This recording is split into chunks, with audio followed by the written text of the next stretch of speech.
Wonderful. Wonderful.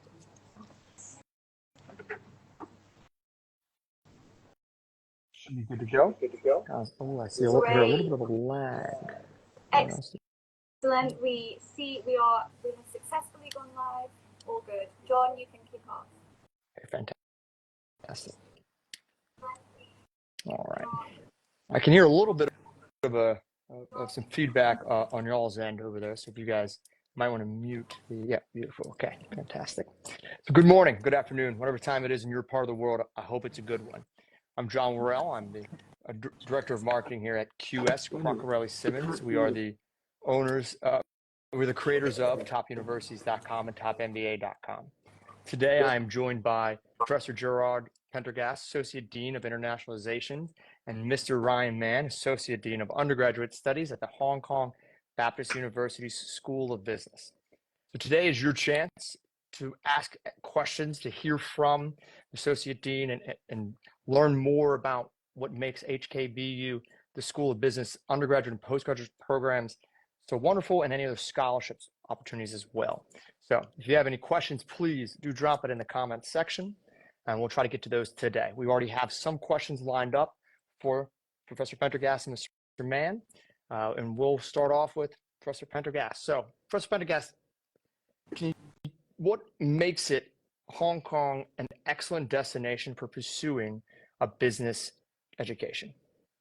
First, John, I want to say congratulations for pronouncing my name so well. Thank you very much. My mother would be very happy about that. What makes Hong Kong a great place for business education?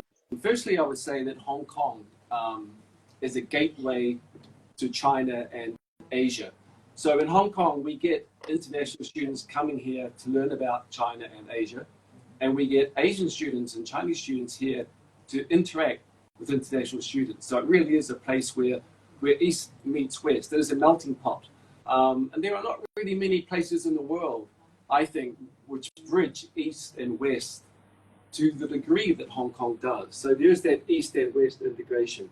And Hong Kong is a very dynamic life. When I first came here many years ago as a much younger gentleman, I could keep up with the dynamic life, but I'm struggling to keep up now. It is a very, very fast-paced life. If you look at any postcards or videos of Hong Kong on YouTube, you'll see building after building after building. And Hong Kong has one of the largest number of high-rise buildings in the world. But what people don't know is that more than half of Hong Kong is parkland. So, you know, within 1 hour of my office, I can go hiking up a mountain trail, spend the day there, and come back again. So there's that very unique part of Hong Kong, the green of Hong Kong, that people don't see. Thirdly, I would say that the job prospects in Hong Kong are great. The figures released just today, the unemployment rate in Hong Kong is only 2.9%. So you could really say we're at full employment, because that is a frictional unemployment. People are between jobs. So compared to the rest of the world, where the economies are struggling, we are doing well at 2.9% unemployment. We have a strong entrepreneurial base in Hong Kong. Hong Kong is a city where startups thrive. In many ways, Hong Kong was born on entrepreneurship, and it survives based on entrepreneurship. So if students, graduates who are wanting to start up a business, this is the place to do it. I think a lot of people, particularly foreigners, they're afraid to jump straight into the China market, whether that's to sell their products or to study. So Hong Kong is that stepping stone between your foreign country and mainland China. And a lot of our students, they study in Hong Kong, they get a taste of Chinese culture, and then they take that next step into mainland China. So I think we're a great bridge, we're a great stepping stone for students as well. That's wonderful. I mean, I think a stepping stone a lot of times is why we get into, you know, we get it further education, right? To kind of bridge between whether chapters in our own lives, in our career, whatever that might be. So it's wonderful to hear that the city itself kind of provides that. And I love the way that you describe that as the East meets West. I think it's pretty wonderful. It's a bit of a cliche, John, the East meets West, but but it really is a place where East meets West. You can see it at the macro level and at the micro level, you know, when you're walking on the streets, and indeed when you're walking on our campus as well, you see the East meets West. I tell our international students that if you study in a foreign country, you should feel homesick to some extent. If you're not feeling homesick, you're not extending your comfort zone. So here, I would expect foreign students to feel somewhat at home, but also somewhat homesick. I think we have that balance between being comfortable and being uncomfortable, which is important for growth, personal development. Because you don't just come here to study, you come here to develop as a person. Yes. Yeah. That's a great point. I absolutely love it. And I think that's, you know, it's kind of the challenges, you know, or the gains in life, right? You know, it's kind of why, you know, we exercise, right? It's never easy immediately, but we keep going and we keep at it so that we can improve, we can grow. And I think that's exactly why. You may fall down in that stepping stone, John, but then you pick yourself up again and you're a stronger person for it. Absolutely. I couldn't agree more. I think that's a great thing. We should always kind of really be adding into our lives. How are we getting better each day? And again, I think living, you know, outside of our comfort zone is a great way to do that. So I love that. So you did the next question you kind of answered a little bit here is that kind of the specific advantages. You've nailed the second question. So well done there. Specific advantages that HKBU and its school business offers. If there's anything else you wanted to touch on it, but I think you kind of nailed that there with the bridge and the obviously the ability to kind of be outside your comfort zone. But anything else you would like to add that you didn't touch on already? Yeah, there's one other thing I'd like to add, and it may seem boring to your viewers, but I think it's important because I guess we're talking to an international audience here tonight. And that is that the School of Business at HKBU, we are a triple accredited school. So we're accredited by the AACSB in America, we're accredited by ECRIS in Europe, and we're accredited by AMBER in the UK. We are the only triple accredited school in Hong Kong, the only triple accredited business school in Hong Kong. And let me tell your viewers why that's important. If you're in the international market looking to study in Hong Kong, firstly, you probably won't find Hong Kong on a map, okay? Because it's so tiny. And then when you look inside Hong Kong, you may not be familiar with universities and the business schools, but having these accreditations gives you that quality assurance. It tells you, as an international student, that we've hit international benchmarks. So I think you can be assured that you're going to get a world-class education at HKBU School of Business. That's wonderful. That is wonderful to hear, and I hope that our listeners are also enjoying that as well. So can you kind of tell us a little bit about the school's internationalization initiatives and efforts to integrate international students into the academic community at HKBU? Yeah, I need to give you a little bit of context, perhaps, John, and the audience.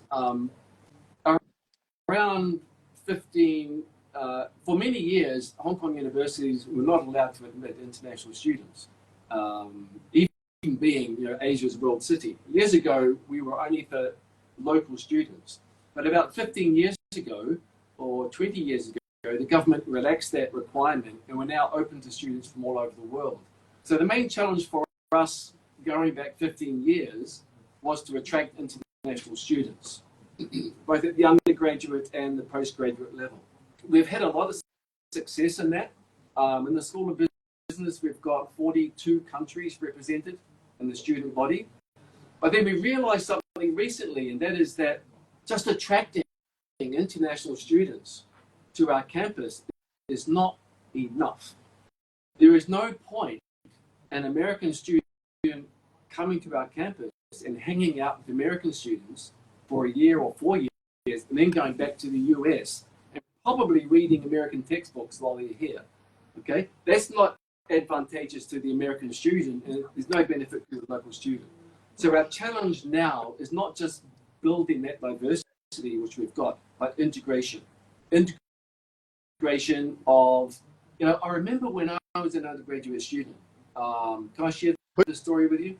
Please, I would love to hear it. When I was an undergraduate student, I was studying in New Zealand, And university told me I've got to share my room, my dorm room, with Muhammad.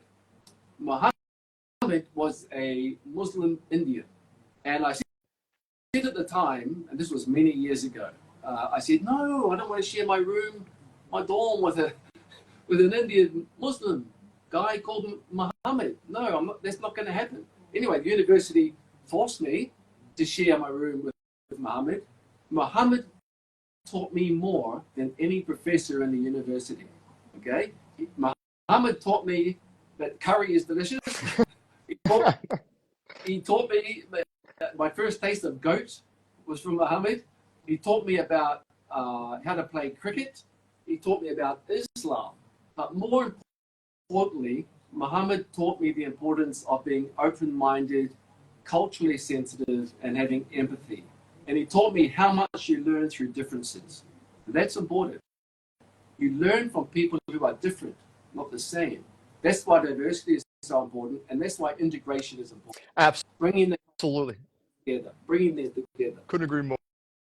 I think about this a lot when it comes to some good food, we come to the table, right? But how you cook something versus someone else, and that ability to bring it in this way, we just improve each other. We improve the taste of the food, those kind of things. I couldn't agree more. And I think that's an incredibly we always think as humans, John, that our way is the best way. Right. Until we meet someone different from ourselves. And then we realize, actually, and we do some reflection, introspection, actually, we can do things better based on what we have learned. So the School of Business, we see several levels of integration. There's the integration between our mainland Chinese students, our Hong Kong students, and our international students. So integrating those three parties inside the classroom and outside the classroom. And then the next level of integration is integrating our students with the Hong Kong business community,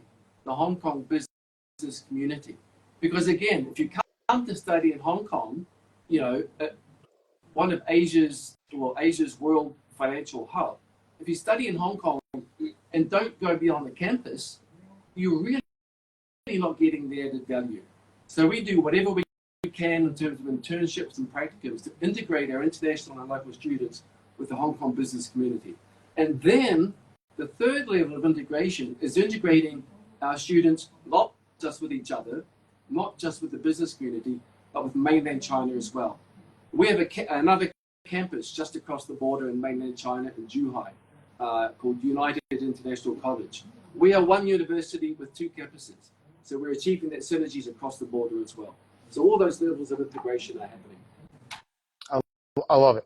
I love it. It's wonderful. I'm gonna go now to our next question here is, can you provide an overview of what's taught in the postgraduate programs so that are offered by any kind of within the classroom? We've done a great job here talking about some of just by just getting out, and going and attending the university, how we can grow, whether it's through their challenges or experiencing different cultures and different experiences. What about now in the classroom? Is there anything taught from the postgraduate programs that are offered by the HKBU School of Business?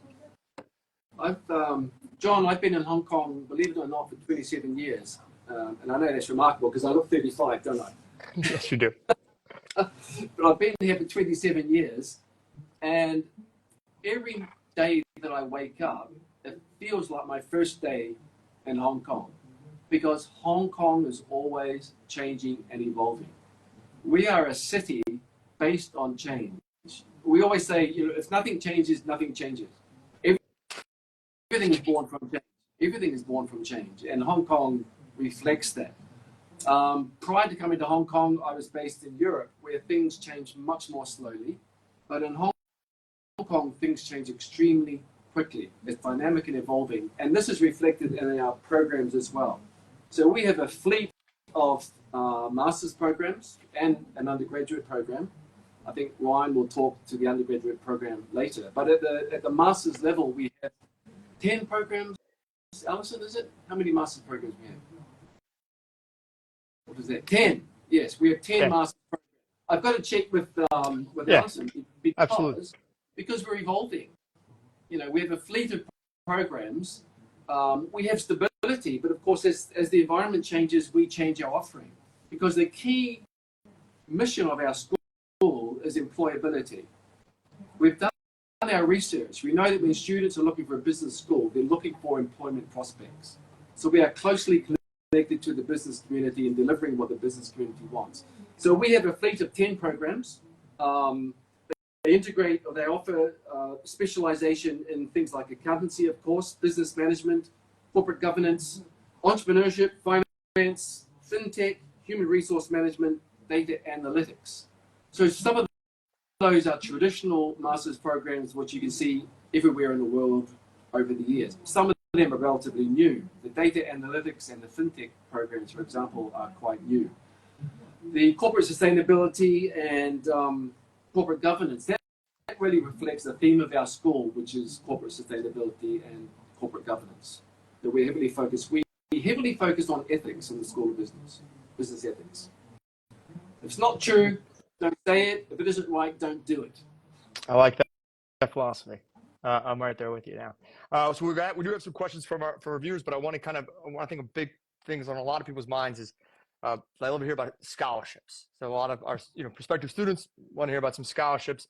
So can you tell us about any kind of various of the scholarship opportunities available to international students seeking to attend HKBU School of Business? And then we'll get to some of the other questions. But first, let's kind of hear about some scholarships. Okay, so as the Associate Dean for Internationalisation, I can speak to the international scholarships in particular. Okay. First thing I want to say about our international scholarships is that they are merit-based. They are merit-based. And just because you're holding a foreign passport doesn't mean you're going to get a scholarship. Because when we offer a scholarship to a student, we must always remember that beside them in the classroom is students who don't have a scholarship. Let me say that again. When you get a scholarship, beside you in the classroom are students who don't have a scholarship. They're going to be looking at you. And they're going to be saying, what's so special about you that you got a scholarship and I didn't get a scholarship? So as a scholarship recipient, you must be merit worthy. You must be a worthy recipient of that scholarship. So let me run through some of our scholarships, our merit-based scholarships. Our flagship scholarship is called IPS, the International Postgraduate Scholarship. This is going to shock some of you, the generosity of this scholarship, but it is extraordinarily generous. This scholarship is a full tuition fee waiver for our master's programs. A full tuition fee waiver plus a living allowance of $12,000 per year, not per month. Living allowance. That sounds phenomenal. I like that on top. That's wonderful. Yeah. Yeah, we've done the math and we figured out that to live a reasonable life as a student in Hong Kong, it is lovely because space is very limited in Hong Kong, okay? But to live a reasonable life in a small space, don't come here expecting thousands of square feet. This is Hong Kong. Remember, you can't find it on a map, John, okay? Yeah, right. To have a reasonable living standard in Hong Kong, we think you need around 10,000 Hong Kong dollars a month. That's for food, transportation, and housing.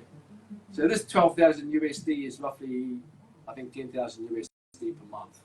So our math does have some logic. So that's the IPS scholarship open to international students, international applicants for our master's program, right? We also have other scholarships. We have diversity contribution scholarships, which is what the name suggests, based on adding to diversity of nationality.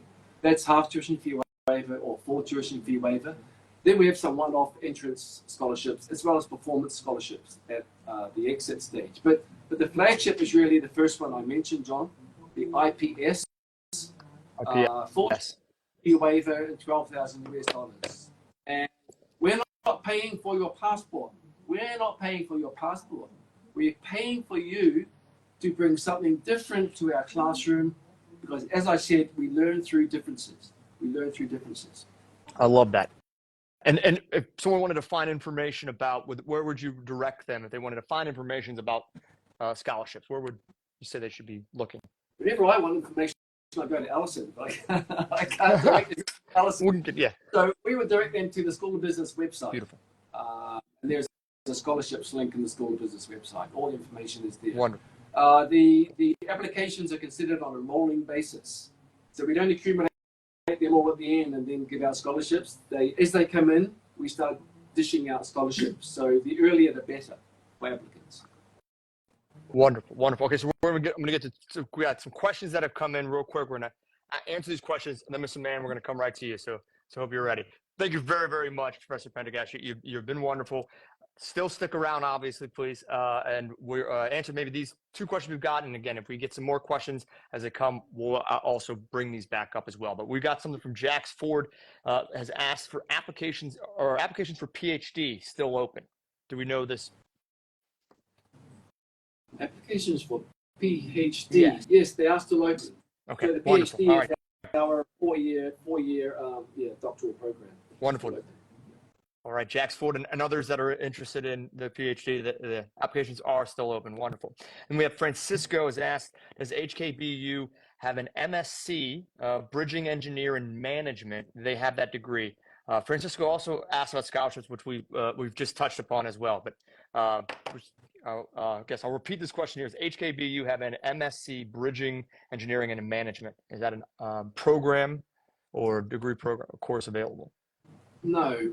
We know. I mean, it's a good question from Francisco. Okay. Francisco, yeah, that's a good question because we are talking a lot about interdisciplinarity and transdisciplinarity, but we don't have that program at this moment. But as I said, we are evolving. We're evolving our portfolio. So who knows that may come up in the future. Wonderful. We don't have an engineering school at the university. I'm so sorry. I didn't hear that one. I apologize. We don't have an engineering school in the university. We're positioned as okay. That makes sense. Yeah. University. Yeah, not a comprehensive university. That makes plenty of sense. We got one more. Sorry, then we'll come to you, Ms. Mann. I apologize here. So if this question is, if I have a bachelor's degree in linguistics, can I apply for a master's degree or scholarship in the MBA or other business fields? It sounds like if they kind of don't necessarily have a bachelor's degree in a concentration around business, it sounds like that's the question. No problem. Layla. No problem. Wonderful. No problem at all. No, we recognise undergraduate degrees in any major. That's wonderful. Bridge into our master's programs. Our master's programs are positioned in a way, developed in a way to be self-contained. That's wonderful. That's wonderful. Okay. Mr. Mann, are you ready now? I think we're handing the mic over. Is that right? Okay. All right. Thank you very much, Professor Prendergast, once again. So now let's talk about some undergraduate studies. Some of my favorite studies for sure here. So Mr. Mann, thank you very much again for joining us here. Can you provide an overview of the undergraduate business programs offered by HKBU School of Business? Yeah, sure. Thank you very much, John. Basically, we provide only one mic here because I must take away the mic from Gerard, or else I wouldn't say anything. Because he covers so much already. So basically, for our undergraduate our undergraduate program actually have a similar objective with our master program here. So basically, we embrace whole person development because we always believe that the student actually learn more outside the classroom rather than inside the classroom. So we try to blend the curriculum, co-curricular activities, and more importantly, the experiential learning. So that we want to cultivate students to have those kind of technical skill and also business knowledge, and more importantly, is the ethical sense, so that they can become a business leader with a social impact. They're going to solve some social challenges for sure in the future, and this is our goal. So basically, to do that, as I've mentioned, we blend the curriculum, right? So in our curriculum, similar to the Taught Master program, we are always evolving. So at this moment, if you ask an undergraduate student, what do you want to study? Probably most of them will tell you we don't know, because we haven't studied business before. So that's why what we're going to do is we have one single BBA program, but for that program, in the year one, we offer them a taste of everything. So you're going to learn accounting, economics, marketing, so on and so forth, so that you know what they are, and you know whether it's suitable for you, and you can think about your career aspiration. So starting from the second year, they can actually choose their concentration, and our list become longer and longer because as technology changes every day. So that's why we have 8 concentration here. So first of all, we have accounting, marketing, finance, those traditional ones, and we have our economics and data analytics as well. And we have entrepreneurship and business innovation. And one of the new ones is the strategic retail management and innovation. And we also have human resource management, traditional one. And the last one is the information system and business intelligence. So basically, this is our 8 concentration. And some of the students always think, oh, actually, I'm interested in marketing. But I also think technology is so important. can we do both? For example, Francisco may want to bridge engineering and business. Basically the same thing here. Our students also want to bridge computer science knowledge or IT knowledge with marketing. So that's why we offer a double concentration. So if they want to do that, they can actually do it with the curriculum. That's the first part. But curriculum is not the most important thing. As Gerard mentioned, we have to go outside the classroom to experience. So that's why one of the very important things we do is the experiential learning. To help them to do that, we actually require our students. It's a requirement. So when you come here, we don't expect you have an easy life. We actually want you to kick you out. Once you come here for a while, we want to kick you out again. So we have the service learning, internship for sure, and also exchange program. So that's why when Gerard mentioned about homesick, and you're going to feel comfortable, I totally agree. Because once you come here, at the beginning, you feel homesick of your home country. Then you start getting comfortable. And then we're going to kick you out. You go to another country, and you will feel homesick again. But this time, you're thinking about Hong Kong. So you miss the time here again. So this is actually what happened. So we have the experiential learning to help them to cultivate the intercultural competence and also sensitivity, as Gerard mentioned. And the last thing is technical skill. I do believe it's quite important as well, because nowadays technology is changing so fast. And one more important thing is nowadays the undergraduate students have very diverse interests, unlike many years ago. Because in many years ago, if I'm studying accounting, I want to be an accountant. Some of them want to work in finance, and they will just do the finance program. But nowadays, some people may want to do just like what we're doing, a YouTuber. One day I may become a YouTuber. I may become a KOL. And some of the students might have totally new idea about an entrepreneur, or they might want to help become a social enterprise. So that's why what we did is they need totally different skill set. But the technology is changing so fast at the same time. So that's why what we're going to do is we embrace e-learning. We actually include free license for LinkedIn Learning and also Coursera, so that we actually help them to get a certificate offered by Google Analytics, for example, or IBM Cloud Computing, if they join some of the program, so that they can actually learn the in-demand skill. So this is overall is our undergraduate program. I love that. I'm sorry for the most recent thing you just mentioned, but the LinkedIn Learning, it's a wonderful tool. I mean, a wonderful to have access to that even as an undergraduate student. I use that. You mentioned Google Analytics. It's so funny you say that. That's actually one that I've used LinkedIn Learning a lot over my 15-year career to learn. It's great to have those resources outside, as you said, the classroom, and the experiential learning, so important. I love it. Sounds great how you have this curriculum set up where year one, you don't need to commit just yet. You're still learning a little bit about yourself. And when you learn a little bit about yourself, you learn a little bit about what you want to do. And I think that's great so that you have a better sense of it. And look, it evolves, it grows, right? We may not always set out to be the thing that we thought we might want to, but we add on to these things. So that sounds great. You guys have a curriculum around that. That seems to really fit well. So that's wonderful. I got another question for you. We got 4 more questions, and we're going to come to some student questions if we've got the time for that as well. So let's kind of go to your next question here. So why would a student choose HKBU School of Business BBA program over others? Is there anything that kind of you would specifically identify as a differentiation? That's very important. Basically, one of the things that to many people would think it is a disadvantage, but to us, I think it is something good. We are a very small school. We don't have a lot of students here. So that's why our philosophy is our program is structured around the student. It's actually student-centered educational approach. So I think based on what we have mentioned, you just helped me to explain it quite well at the beginning. If you think about the curriculum design, we think about the student choices, we think about their aspirations so that they can choose what they want. And even in terms of skill set, we embrace Coursera, we embrace LinkedIn Learning, because they can tailor-make their curriculum. They can actually tailor-make their learning path, so that later on, if they really want to do something which might not be available now, they can actually get the skill set as well. And the other thing that we want to mention is we have small class size here, which is also very important, because we are on average having 45 students per class, but it's already includes some of the very big class in the first year study. So that's why it's actually quite small, because we want the student to have more interaction with not only the instructor, but they have more interaction among the student. This is really important. As Gerard mentioned, he learned more from Mohammed. Yes, Mohammed. Okay. Yep. Any other professor. Yeah. So we believe that when we engage our international students, at this moment we have students from about 13 nations at the moment in our classroom. So basically in our BBA program. So they are from Brazil, they come from France, some of them are from India, South Korea, China for sure, and some other country. So basically this kind of interaction is important. So that's why to facilitate that, we want our classroom to be small, especially they will facilitate the discussion and sharing the knowledge or transfer the knowledge, which is quite important. And the other thing that... Can I just say something about the small classroom? Yeah, I need to get the mic from here. Right? Take on to my tag team partner here. Ryan talked about the small classes. I mean, that's consistent with the liberal arts university model. And we are positioned as a liberal arts university. And if you ask people, what does a liberal arts university mean?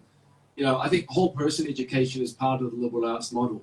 But in particular, we prepare students not just for the first job, but for life. Not just the first job, but for life. And that's our vision at the School of Business. The whole person, life-wide, lifelong education. Back to my partner. Wonderful. Thank you so much. Okay. I better just hold it here. Okay. That's fine. Yeah, absolutely. Okay. Okay. We just mentioned about some of the curriculum, right? But there are two more things which is quite special. As mentioned that we are small, so that's why when we offer some of the subsidy or when we offer some of the support to the student, we are more generous. I think Gerard just mentioned about the scholarship for the master program, but the same thing applies to the undergraduate program here, especially if you want to engage in another exchange study throughout the 4 year. For example, you want to spend 1 year or 1 semester overseas. We do offer overseas study support as well. So that's why you don't have to worry about financial concern. We don't have any financial concern on that case here. And on the other hand, we emphasize on entrepreneurship and innovation. So we have our entrepreneurship innovation center within our school. And basically, they offer a lot of chances. You can interact with the industry, some of the very well-known entrepreneurs in Hong Kong or in other countries. And they have the competition for new idea innovation. And if you actually got a good idea, you got some kind of award, they might even give you seed funding to or help you to secure seed funding to start to really have to start up in Hong Kong as well. So that's why we say that Hong Kong has a very important entrepreneurial spirit city. So this is actually what we offer. And the other thing is, Gerard didn't mention it, but our audience actually mentioned about research. Basically, even for undergraduate level here, we all know that some of the students want to engage in our research study, right? So that's why we also have research competition. We have training about research, and in our curriculum, there are a lot of research teaching methods that help students to prepare for the future research career if they want. Right? So this is a feature of differentiation, right? Wonderful. I love it. We had actually Lily asked the question about, and you answered that, so that was great that you kind of just read Lily's mind here, which she asked about what is the makeup of the student population at HKBU. So hopefully, Lily, that answer satisfied for you. With the 13 different nations, I think that's wonderful, and a good diversity as we've identified multiple times here is on the BBA, John. 13 nations. Yeah. Thank you very much. The goal is 43 nationalities. Yeah. Perfect. Thank you very much for clarifying that. That's perfect. Thank you very much.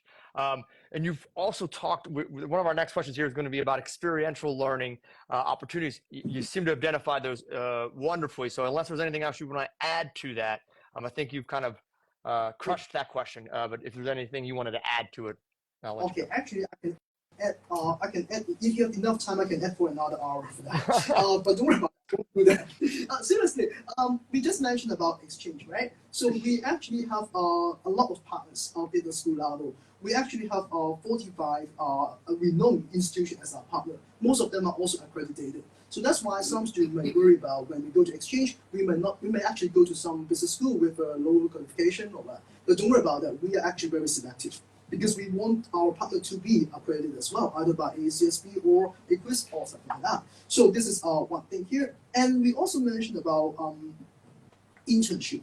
One of the special thing about our program is that some of the program, they may have internship program for all, for example, at the university level or at the school level.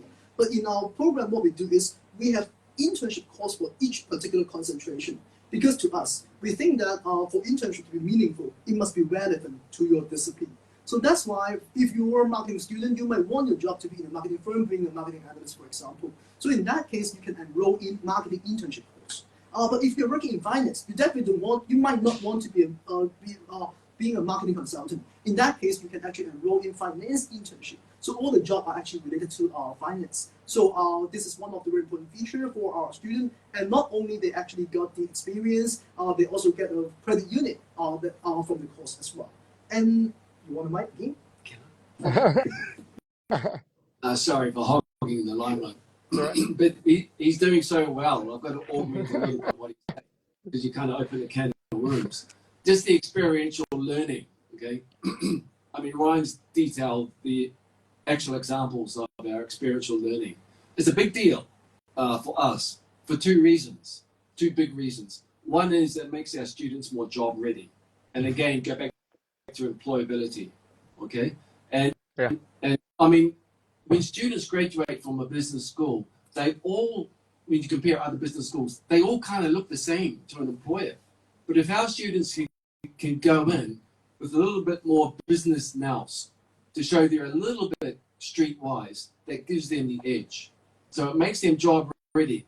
But I think the biggest thing, the biggest benefit of experiential learning is that it boosts student confidence. It boosts their confidence through hands-on learning. And I think being confident is a big deal in today's world as well. Absolutely. I could not agree more. I think that's something that is so important, of not just the theoretical theory, you know, that we might learn in the classroom, but also, and it's not even so much applying it, but it's also applying the skills that we seem to be developing through the internship, but then also that knowledge that we get. I think I always like to say, make sure you always have a teacher in life. Who are your teachers? I don't care how old you are, whether you're in school or not.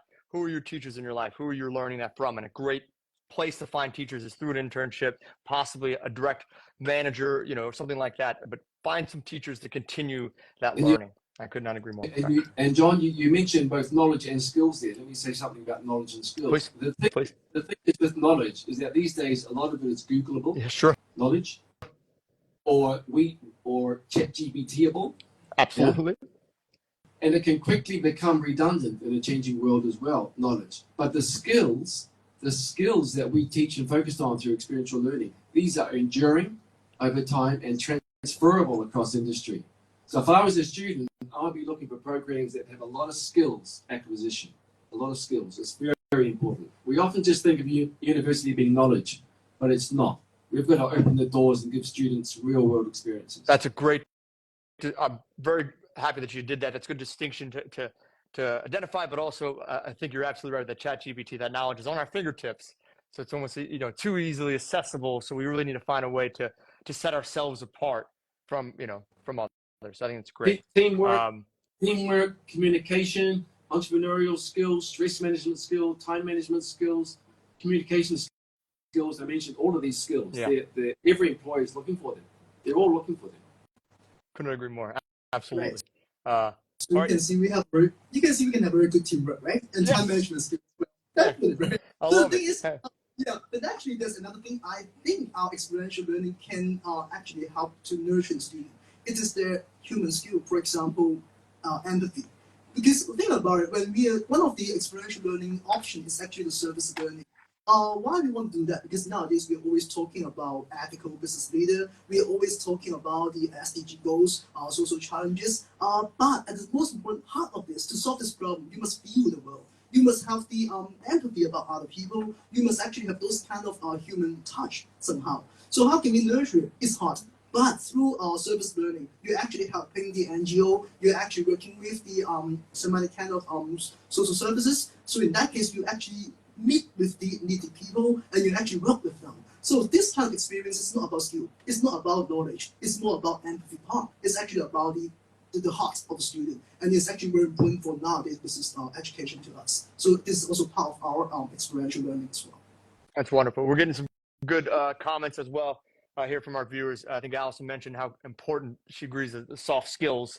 So yeah, I think we're, you know, a lot of people seem to agree, which was wonderful and absolutely. So if there's anything, maybe one or two things you want to, before we kind of end this here is, we got campus life, student activities, anything that kind of, you know, you want to identify specifically that you haven't already kind of mentioned here, or you want to reemphasize. But yeah, around the campus life, student activities that might be available. Yeah, sure. So probably briefly I can mention it.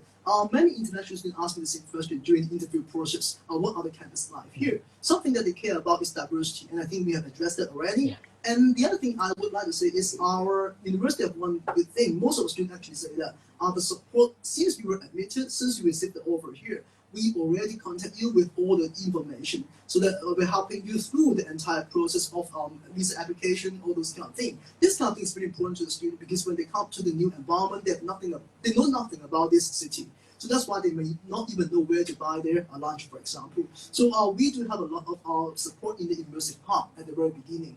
We have an international office, and even in our school, we have the global engagement section. They actually help the integration among the local and non-local students. I can tell you, this guy, Gerard.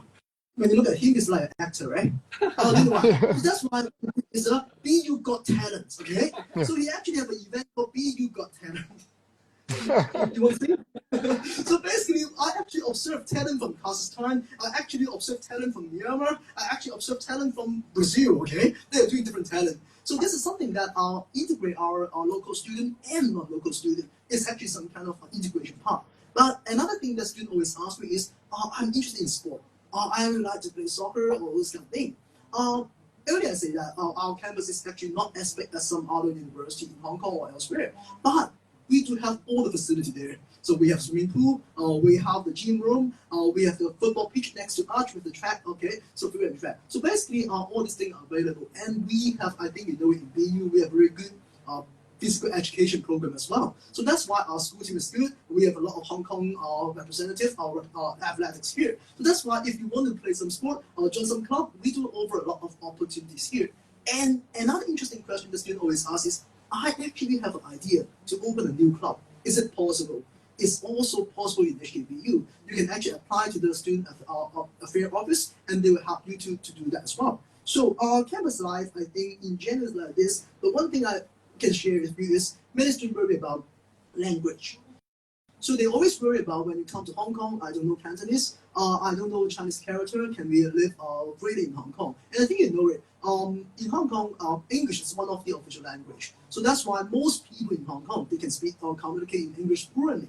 And but as I mentioned, if you really want some kind of courses or in languages or Cantonese, can you say some Cantonese? 唔識少少廣東話。